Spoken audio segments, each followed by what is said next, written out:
Hello.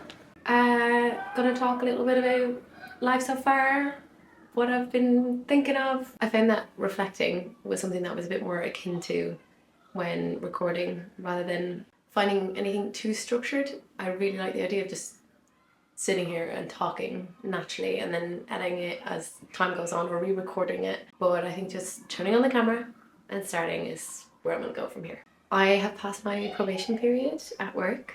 And work has been going fine. It's so lovely. I don't get the Sunday scaries anymore, which is like actually such a blessing. I don't want to take this job for granted. They gave me a big kind of chance, I guess. I had no experience and I had to show them that it was worth it. Some areas where I was a little bit shy when it came to kind of creative outlets or ideas, but it is actually about just putting your voice out there, putting the first note of first idea and then seeing how things developed in the long run. But there is no starting point. They very much want to see that now, but my probation was super positive. And it was the same points as I just kind of mentioned there that I thought about myself. I can speak up a little bit more, spread a few more ideas. But I had a little bit of a break after that. But straight away I wanted to take it on and I brought some ideas forward, at least visually speaking. It wasn't too big, but just kind of showing that tenacity and eagerness again, which I felt like I probably lost, which is kind of on the subject of this video. Dealing with kind of becoming stagnant is something I feel like I've probably dealt with a few times in my life, but this is the first time where it really felt, maybe just because I've become such a reflective person now, so frustrating, so confusing. I'm just going to talk about it. I'm not going to have a conclusion or ways in order for you to do better. I can just talk about my experience and what I think has helped me. And it's also kind of coincides with the fact that these videos haven't been as consistent as they do. But I also don't want to keep addressing that. I want to just make for the sake of making, and that's what I enjoyed doing. So yeah. When I first got the job, I was just so elated and there was so much energy. I could spring out of bed. I was so excited to learn, and I'm not saying that's completely gone because I'm still really grateful and happy to be there.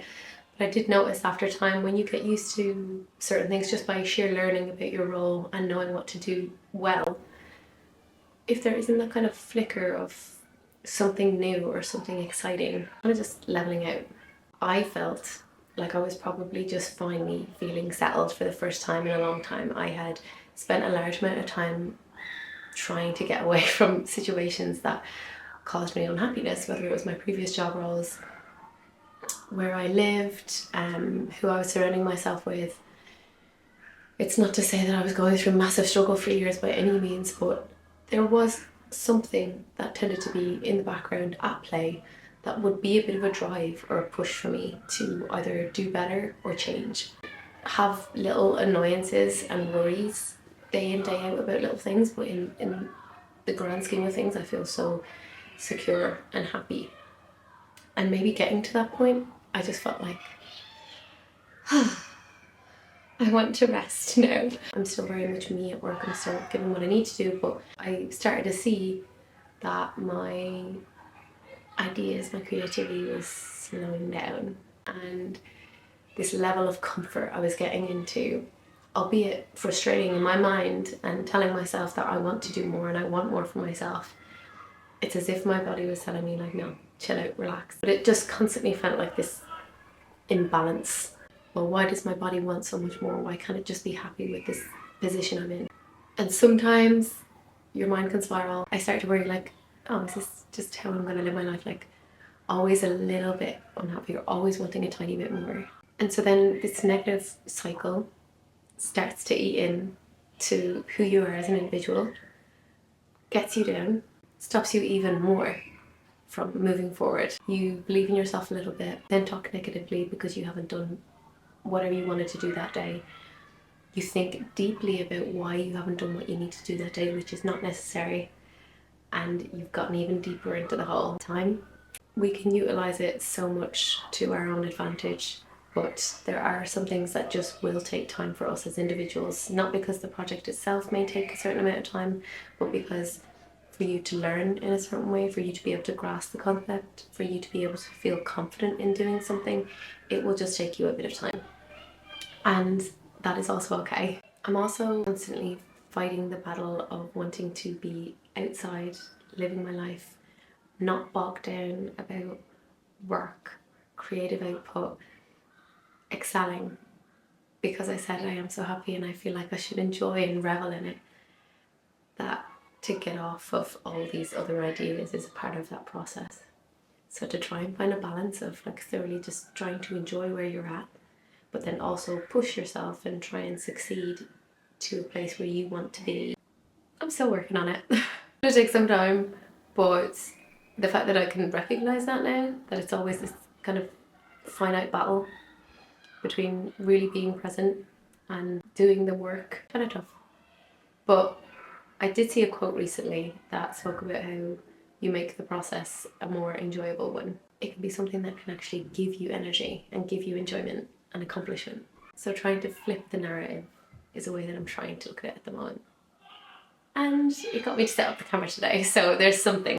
Journaling every day, as I've probably mentioned already before, is a huge thing, to kind of just put everything on paper that I'm thinking, and soon enough thoughts will come to action because they've come to paper. And there's only so many days that you can write the same thing. For me, a huge part of fatigue came from like the household chores. I would always blame the fact that I have a small flat, like things are messy, like I can't concentrate, and that is true. There's no getting away from that. So I have to literally make time to make my space clean and make sure it doesn't get dirty again. If I feel like I have the space to be myself and I don't have to worry about all these external things, and pay attention to what's going on in your head when you feel like the world is on top of you. For me, it was definitely maintaining this. Journaling, gratuity, and listening to your tired body's desires are probably like the big things that I've paid most attention to. I'm really sorry if this entire video you've heard like noises outside. I live near a school, so it's too warm for me not to have the window open, but and then I'm just gonna do a little bite size. What I've been reading, watching, media, all that kind of stuff. I don't know if you will enjoy it, but I like talking about that kind of stuff, so I would love if anybody else also had anything they'd like to share that they thought was good. But I'm currently watching America's Sweethearts, second season. I love seeing the girls empowered to try and make a difference in the team. I haven't seen any movies recently. Oh no, I lie. I saw Muriel's Wedding, which I know is very, very old, but I've just always known that it's a classic. It was so good. It was so good to see. Is it Toni Collette? Toni Collette. Like, I think she's only 20 in it. So good. And it's heartbreaking too. And full of ABBA music, so can't go wrong. I got a Kindle.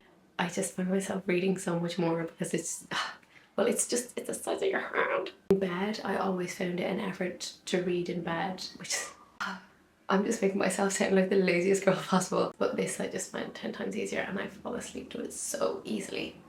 So that I suddenly catch up on my sleep just by sheer reading. I finished Evenings and Weekends by, is it Oisin McKenna? That was a beautiful book. That's one of my favourite books I've read in a long time. 1984 is a bit spooky wooky, but I just wanted to buy a nice like pound Kindle book as my first book. And I'm enjoying it so far, but it's, you know, you can tell it's a little old-fashioned. I don't know where it's gonna go. I also read, it's called After You'd Gone by Maggie O'Farrell. Absolute tearjerker. That was a beautiful book, but probably made me sad for half a day. I cried. No, actually, do you know what? It was short. I just cried a lot. So it's a tough one, but I would still recommend it. It can be a bit confusing because of the timelines jumping, but definitely worth it. Any other suggestions with series, movies, books, please send them my way. Okay. Thank you.